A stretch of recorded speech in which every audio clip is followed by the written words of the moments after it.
TV Cristo Vive. Un canal de bendición. Un canal para toda la familia. Un canal de restauración que te toca el alma y el corazón. En YouTube, canal TV Cristo Vive. Predicación, cultos en directo, enseñanza bíblica, estudio bíblico, alabanza, consejo pastoral.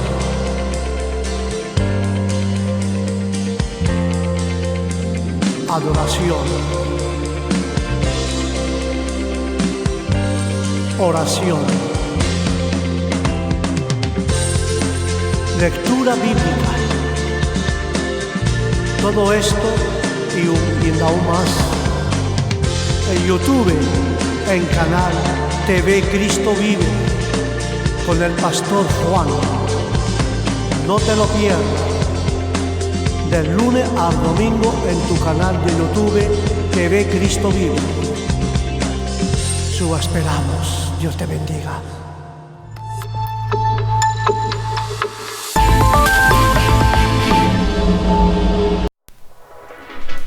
Église du Bon Samaritain présente prédication du jour avec le pasteur Michel Gomez. Thème du jour, recevoir le baptême du Saint-Esprit. Nous vous attendons à 19h sur votre chaîne TV Christ Vie. Dieu vous bénisse. Amen.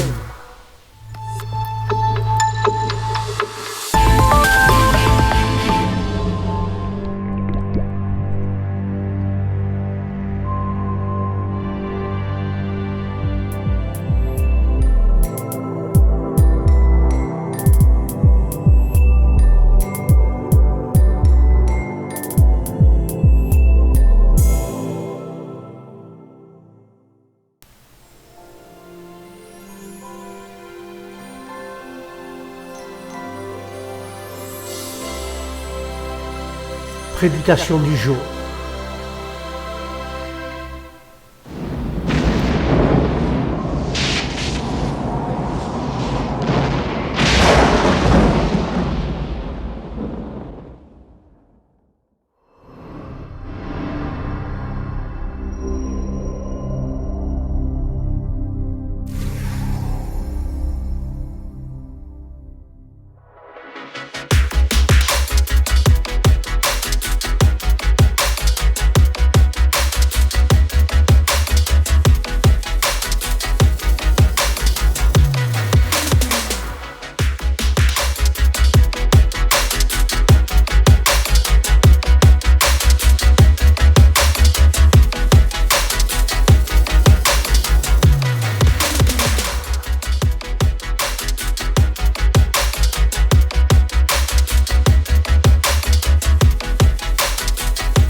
Seigneur, merci pour ta bonté, merci pour ta fidélité, merci pour ton amour, merci pour ton bon esprit, Seigneur, merci pour ta présence, Seigneur, et nous sommes là devant toi, Seigneur, prosternés devant toi, Jésus.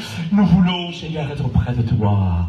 Il est bon d'être là, Seigneur, il est bon d'être là, Seigneur. Merci, merci, Seigneur, pour tout ce que tu fais pour nous, pour tout ce que tu en réserves pour nous. Merci, Seigneur. Merci Jésus. Amen. Amen. Prendre un temps pour prier tout à l'heure. Gloire à Dieu. Gloire à Dieu. On se fait du bien dans la présence du Seigneur. On se fait du bien. Amen. C'est bon la présence du Seigneur. Elle nous fortifie. Elle nous encourage. Amen. Gloire à Dieu. Merci Seigneur, et pour toi qui es venu dans ce lieu, découragé peut-être, malade, je le sais. Place toute ta confiance dans le Seigneur, et pour vous qui nous suivez également par le moyen de Facebook, Jésus peut vous atteindre là où vous êtes. Rien ne l'arrête. Par son esprit, il est ici, il est là-bas, il est dans le monde entier. Gloire à Dieu. Gloire à Dieu. Voilà, j'aimerais poursuivre très simplement dans cette soirée à vous parler de l'importance capitale de recevoir de Dieu dans notre vie le baptême du Saint-Esprit. Amen. Afin d'être équipé dans un monde où rien ne va plus, dans un monde où la puissance de Satan est là et gît notre monde. Car nous savons que nous sommes de Dieu pour nous et pour tous ceux qui ont fait cette expérience avec Dieu par Jésus-Christ. Nous savons que nous sommes de Dieu, mais que le monde entier, sans Dieu, est sous la puissance du malin. Et c'est pour cette raison que j'ai besoin d'être équipé de la puissance d'en haut afin de faire face à toute emprise satanique. Gloire à Dieu. Oui, chers amis, derrière toutes sortes de mal que nous voyons dans ce monde, que ce soit la guerre, que ce soit la haine, que ce soit le suicide, la dépendance de toutes sortes de drogues, le divorce, les dérèglements sexuels sous toutes ses formes, etc., etc. Derrière tout cela se cache quelqu'un que la Bible appelle Satan, lequel désire le malheur et l'extermination de l'homme et de la femme. Et oui, c'est son désir à lui.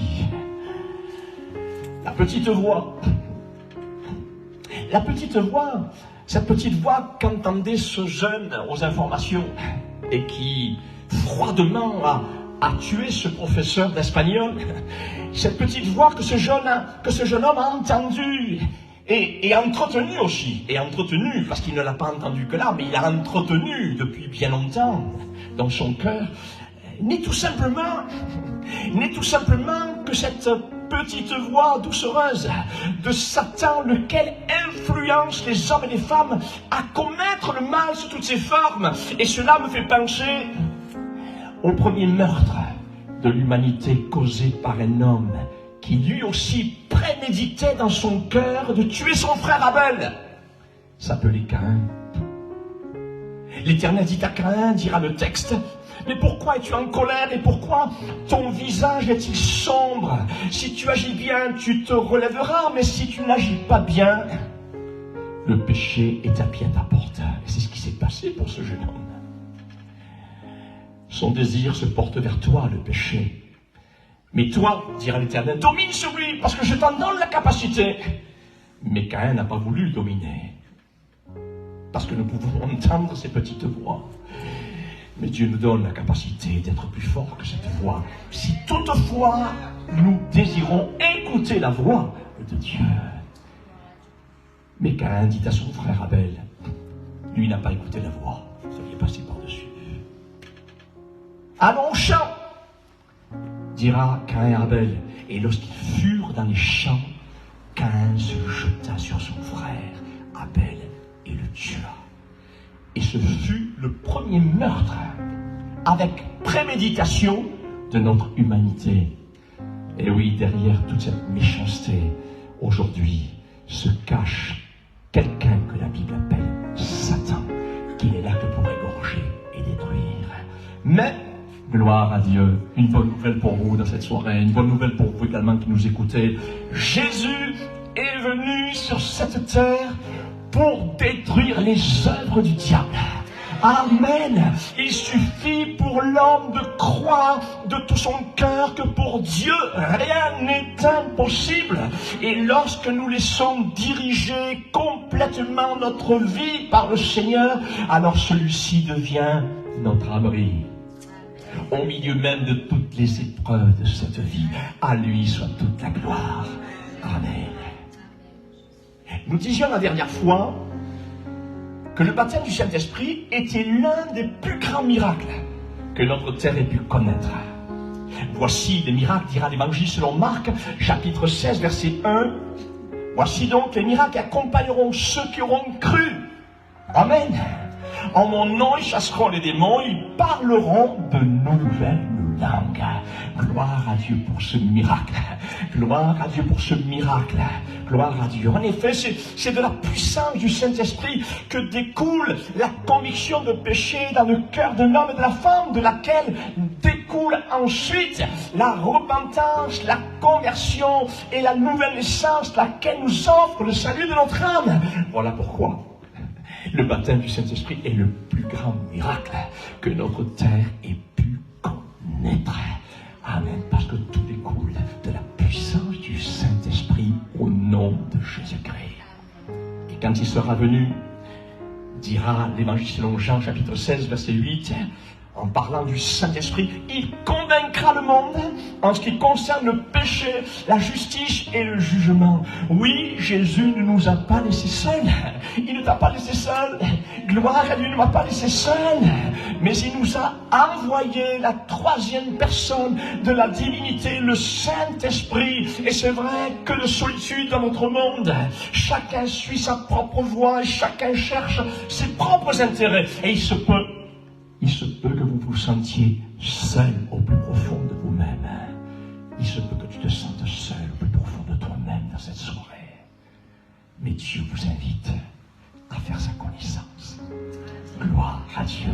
Et si vous l'acceptez dans votre vie, il viendra faire sa demeure en vous. Formidable. Par le baptême du Saint-Esprit, et vous ne serez plus jamais seul. Amen. J'aimerais lire pour vous une première lecture que nous trouvons dans l'Évangile selon Luc, chapitre 4, verset 1. Il nous est dit ceci: Jésus, rempli du Saint-Esprit, revint du Jourdain et il fut conduit par l'Esprit, amen, dans le désert où il fut tenté par le diable pendant 40 jours. Gloire à Dieu. Il ne mangea rien durant ces jours-là. Et après qu'ils furent écoulés, ne laissait tomber à terre aucune des paroles du Seigneur. Amen. Gloire à Dieu. Très important. Amen. Écoutez la parole de Dieu. Amen. Il ne mangea rien durant ces jours-là. Et après qu'ils furent écoulés, il eut faim. Bon, c'est normal. Le diable dit: si tu es le Fils de Dieu, allez, ça commence. Ordonne à cette pierre qu'elle devienne du pain. Satan va essayer de le tenter par la faim, par les besoins de son corps. Jésus lui répondit, malgré qu'il avait faim: il est écrit, l'homme ne vivra pas de pain seulement. Et un autre texte dira, mais de toute parole qui sort de la bouche de Dieu. Et c'est ce que vous avez décidé dans cette soirée. Vous avez compris que votre vie n'était pas constituée que d'un corps mais d'une âme. Elle avait besoin également d'être nourrie. C'est pour cette raison que vous êtes là ce soir et que vous êtes là également ce soir à écouter la bonne parole. Gloire à Dieu. Jésus lui répondit, il est écrit, l'homme ne vivra pas de pain seulement. Le diable ayant élevé lui montra en un instant tous les royaumes de la terre et lui dit, je te donnerai toute cette puissance et la gloire de tous ces royaumes, car elle m'a été donnée, et je la donne à qui je veux. Si donc tu te prosternes devant moi, elle sera tout à toi. Jésus lui répondit, il est écrit, amen, tu adoreras le Seigneur ton Dieu, et tu le serviras lui seul. Oh, c'est des ripostes, c'est des flèches, gloire à Dieu, c'est des flèches que Jésus envoie contre Satan, gloire à Dieu, merci Seigneur.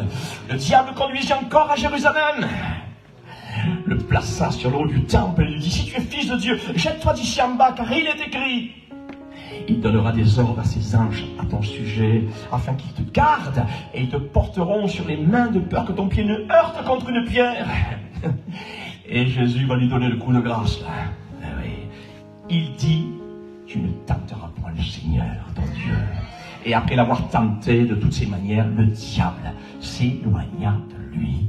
Amen. Gloire à Dieu. J'aimerais, dans cette soirée, m'entretenir avec vous quelques instants sur l'une des capacités que le Saint-Esprit nous communique lorsque nous le laissons prendre toute la place. Je dis bien toute la place dans notre vie à travers le baptême du Saint-Esprit. Cette capacité dont je voudrais vous parler, c'est celle... Ah ouais. c'est celle de faire mourir. Voilà le vrai combat où il est. C'est celle de faire mourir par le Saint-Esprit les désirs de notre chair qui nous rend esclaves et malheureux et qui sont contraires à la volonté de Dieu. Et c'est ce que soulignera ce texte de la lettre de l'apôtre Paul aux Galates, chapitre 5, verset 19. Voici ce qui est écrit concernant notre propre nature sans Dieu. On sait bien comment se manifeste l'activité de notre propre nature dans l'immoralité, l'impureté et le vice, le culte des idoles et la magie. Les gens se haïssent les uns les autres, se querellent et sont jaloux. Ils sont dominés par la colère et les rivalités. Ils se divisent en partis et en groupes opposés. Ils sont envieux.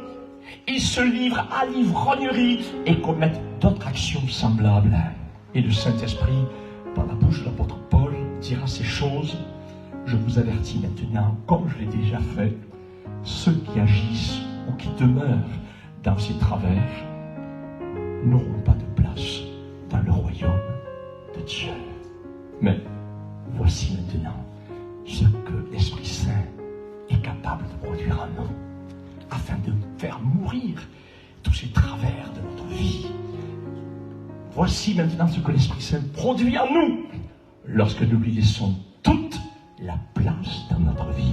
Il produit en nous l'amour contre la haine, la joie contre l'amorosité, contre l'angoisse, la paix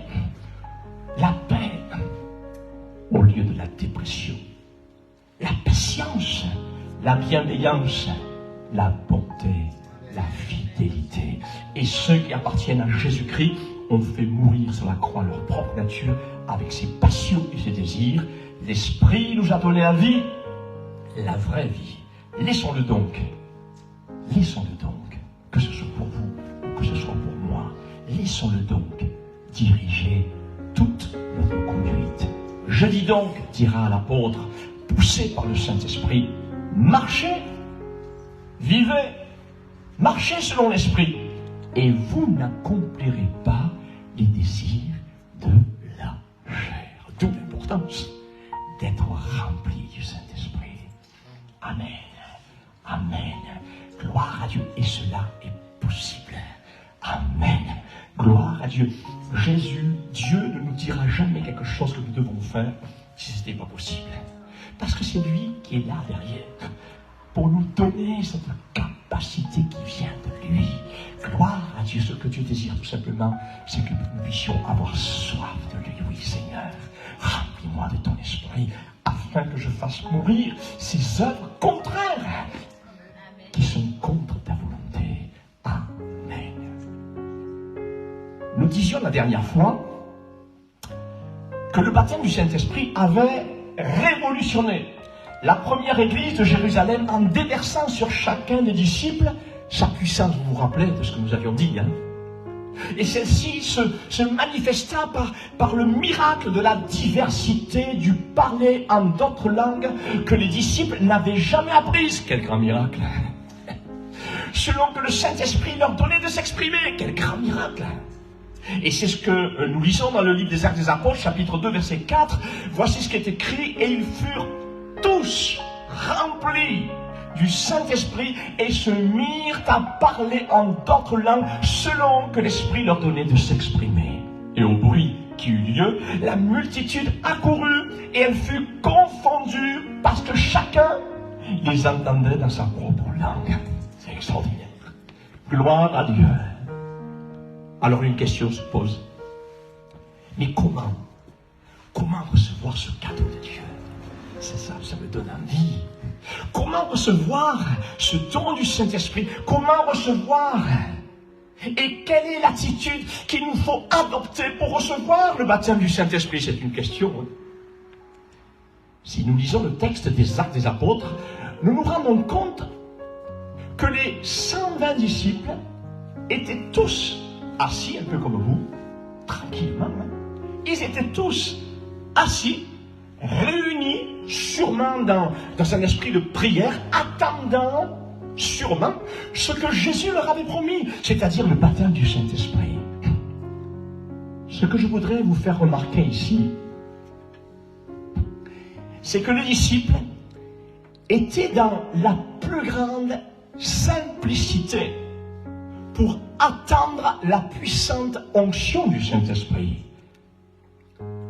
Certaines églises évangéliques, et je le dis également à ceux qui nous suivent, certaines églises évangéliques emploient toutes sortes de méthodes pour recevoir de Dieu la présence du Saint-Esprit.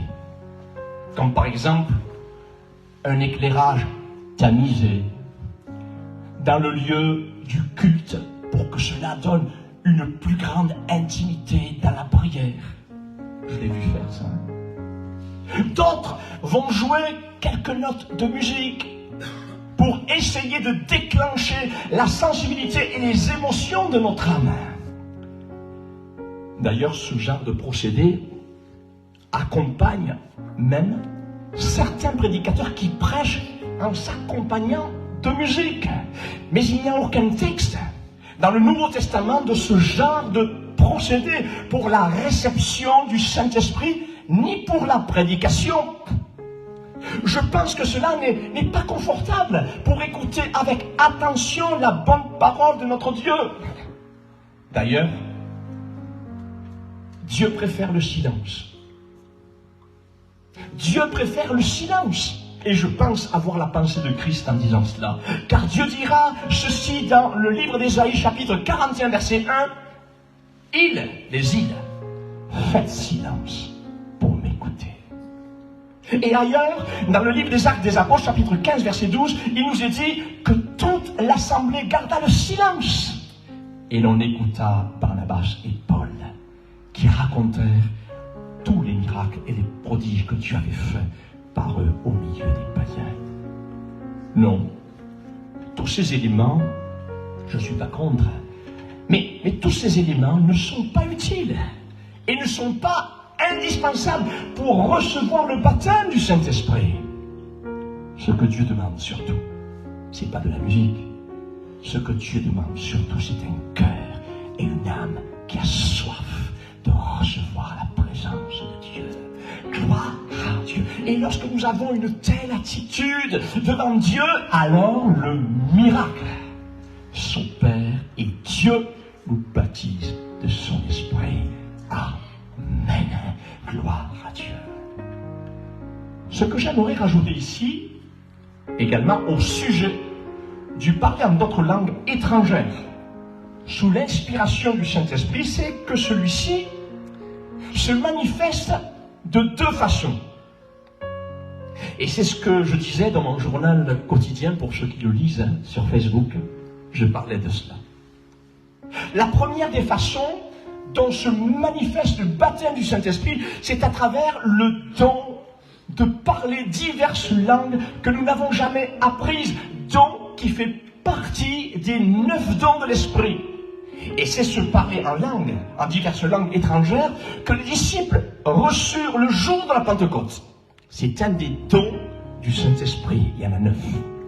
Et c'est ce qui est dit au verset 6 à 11 du chapitre 2 des Actes.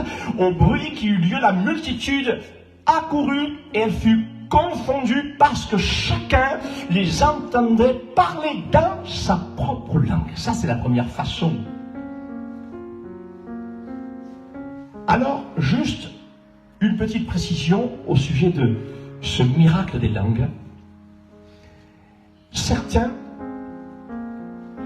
se servent de la première lettre de l'apôtre Paul aux Corinthiens, chapitre 12, verset 28, pour dire qu'il n'est pas obligatoire de parler en langue lorsque nous sommes baptisés dans le Saint-Esprit.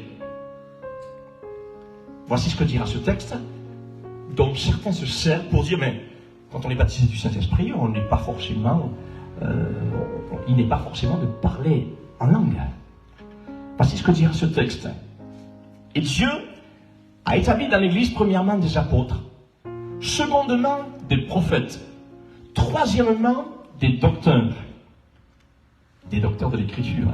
Il n'y a pas parlé de médecins, vous le comprenez, des docteurs de l'Écriture.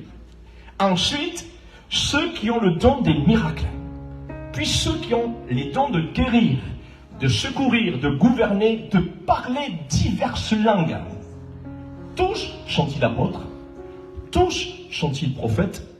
Tous sont-ils docteurs des Écritures? Tous ont-ils le don des miracles? Tous ont-ils le don de guérison? Tous parlent-ils en langue étrangère selon l'onction du Saint-Esprit?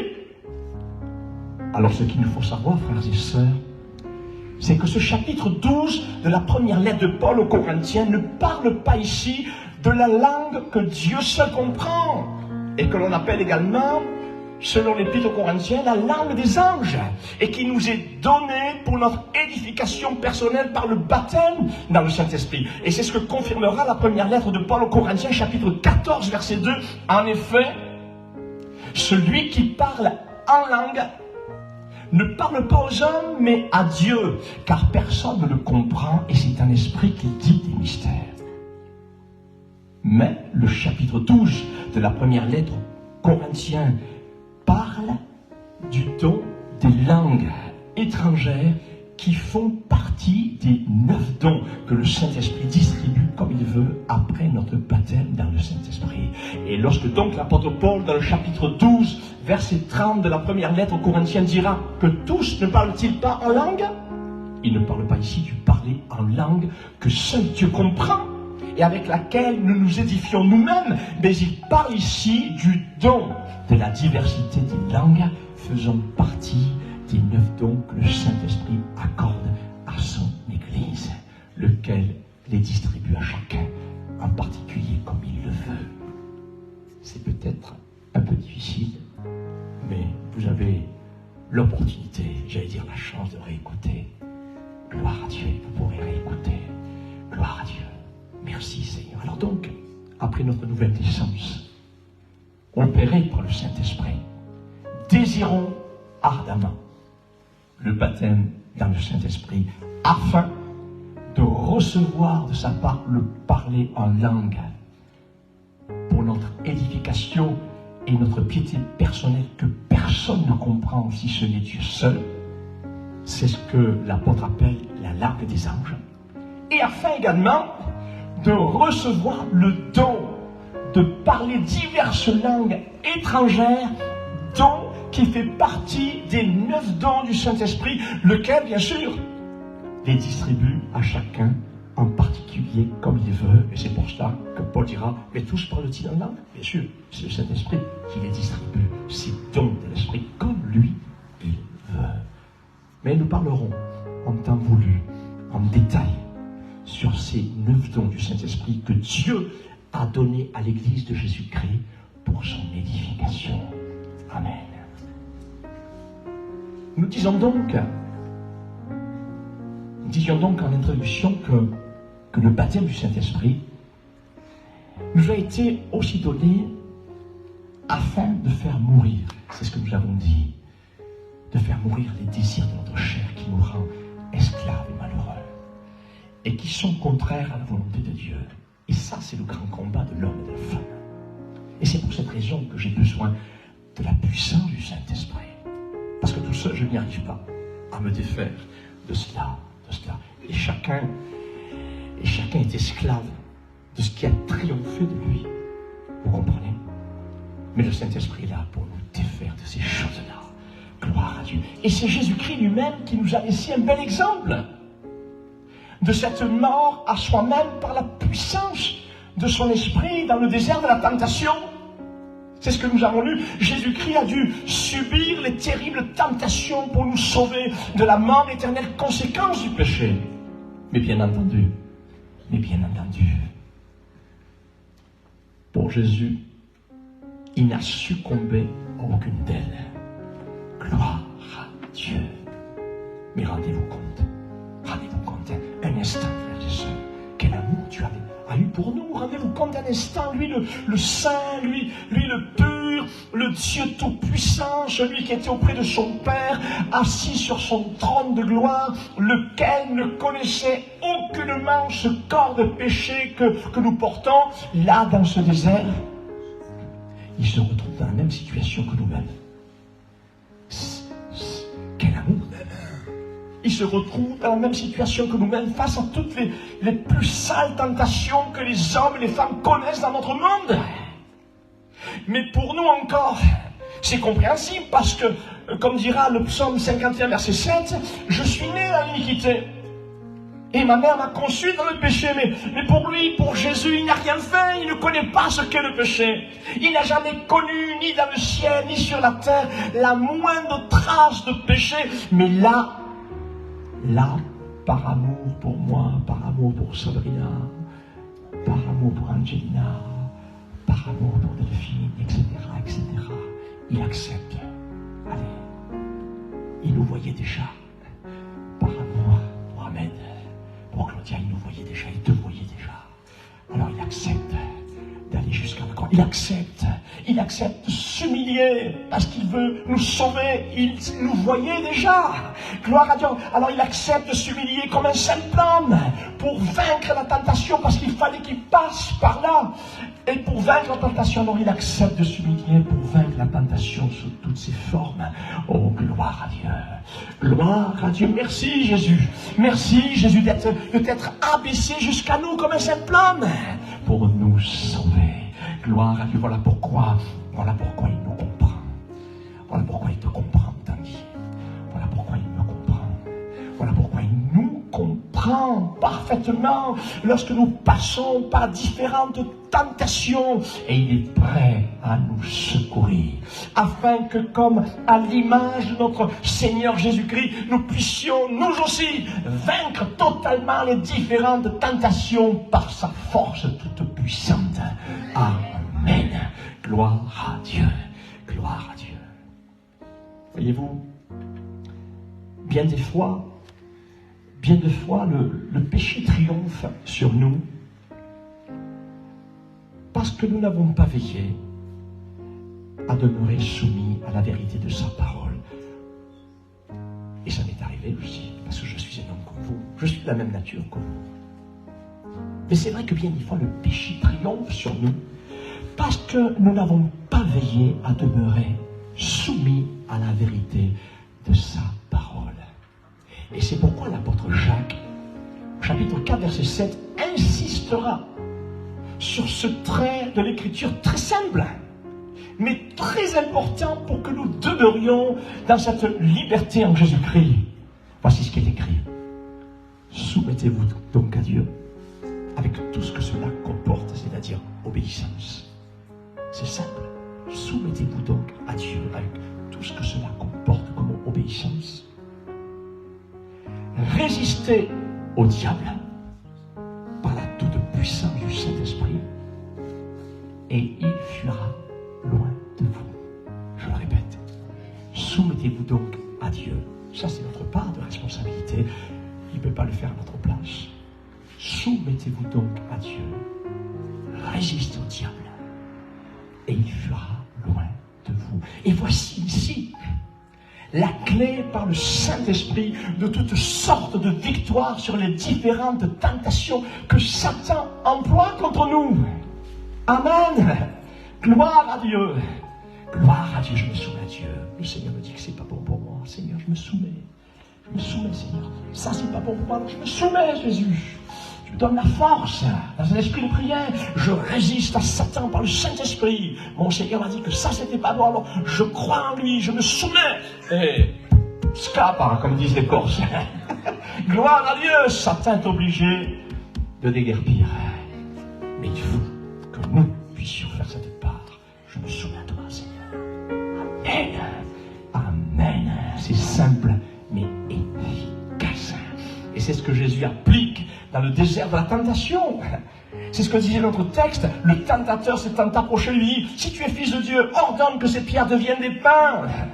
Et Jésus lui-même se rend obéissant. Il se soumet à sa propre parole. Lui, le Dieu Tout-Puissant. Jésus répondit, il est écrit. Allez, je vais te combattre, non pas par mes prophètes, mais par la parole de Dieu. Je me soumets à ma propre parole. Il est écrit, l'homme ne vivra pas de pain seulement, mais de toute parole qui sort de la bouche de Dieu. Amen. Gloire à Dieu. Gloire à à Dieu. Le diable le transporta dans la ville sainte, le plaça sur l'eau du temple, et lui dit, si tu es fils de Dieu, jette-toi. En Maccabée, il est écrit, il donnera des ordres à ses anges. Et ils te porteront sur les mains de peur que ton pied ne heurte contre une pierre. Et Jésus aussi encore se soumet à sa propre parole. Il est aussi écrit, tu ne tenteras point le Seigneur ton Dieu.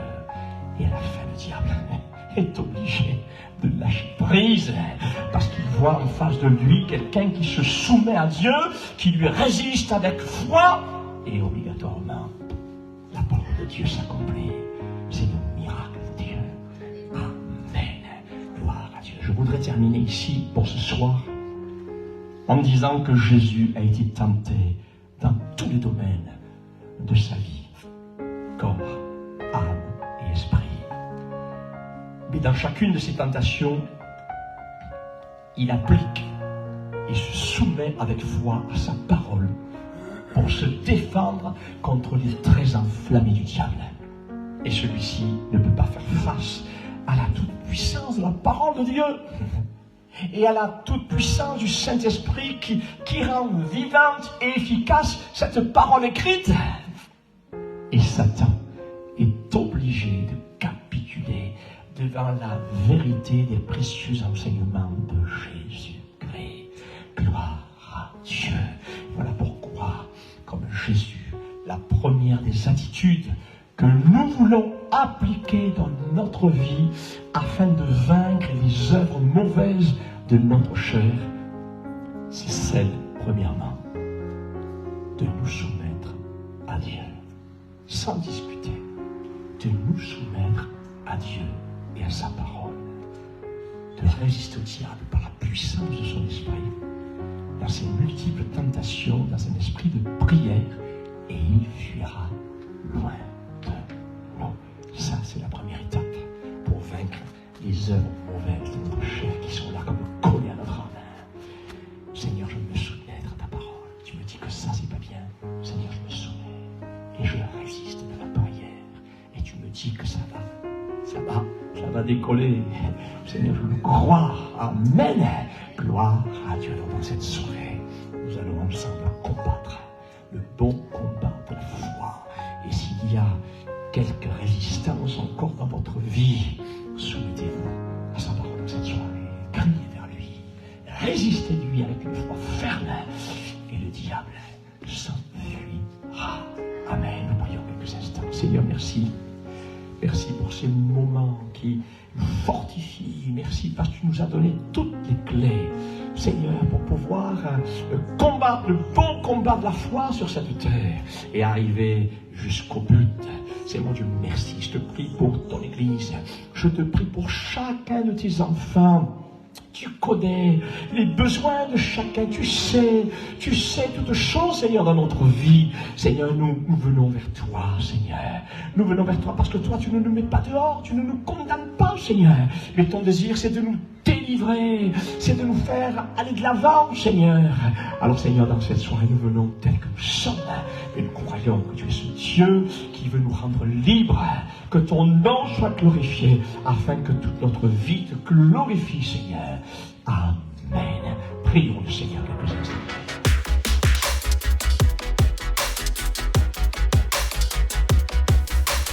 Dieu vous bénisse. Amen.